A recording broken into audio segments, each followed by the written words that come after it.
Hi guys, so in today's video, I want to talk about why I believe that we all need to do some healing work. So I know that that's a pretty big statement to make, that we all need to heal. And so I want to tell you why I believe that's the case so that you can decipher that for yourself, reflect on it, and see if that's true for you. So before I dive into that, let me first provide a little backdrop from a trauma perspective, because normally when we think of healing, we think of trauma. We know that people who have experienced trauma need to heal. Whereas if you haven't related to the concept of trauma in the way you believe trauma can be defined, then you probably don't believe that you need to heal. And that this is what this is then targeted to explain.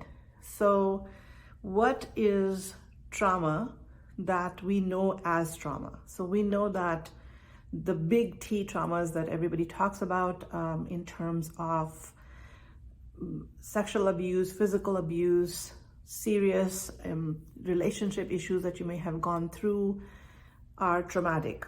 And when we hear of that, we know that people who have experienced that would have suffered from trauma. Then there are other types of trauma that we may not think of as traumatic in the same way, but also may have some idea that, yes, that's going to be traumatic. So if we hear of children who were neglected, either physically or emotionally, we understand that there's trauma attached to it. And other things like for a child, a divorce of the parents, or a parent being incarcerated, or mental illness in the family, all of these we could recognize also as traumatic for people who have experienced that. But when I'm talking about healing and the wounding that all of us have experienced in some way, shape, or form, and why I believe that we are not really protected from that, because it's part of the human condition. So let me explain. So we are all raised by other human beings. So our caregivers, whether they were our parents or other people who took care of us, were part of a bigger structure.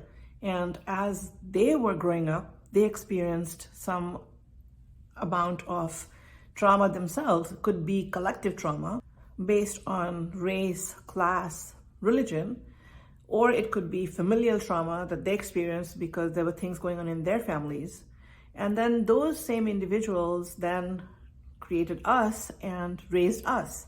Now, intergenerational trauma is a real concept which is passed on generationally and genetically, but it is also at the same time in the fiber of our socialization. So parents who are raising us bring all of their life experiences to bear as they are raising us. So that's also a very important part of this equation in terms of how we then experience our own wounding.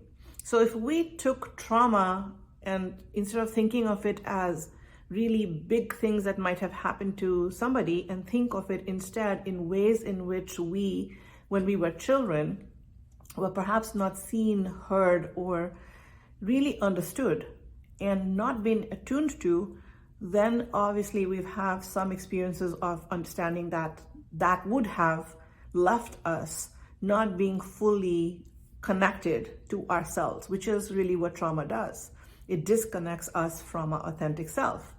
Because when we are children, we choose attachment over authenticity. So if our caregivers are not attuned to us, we then will fit ourselves in whatever the circumstances are so that we can survive.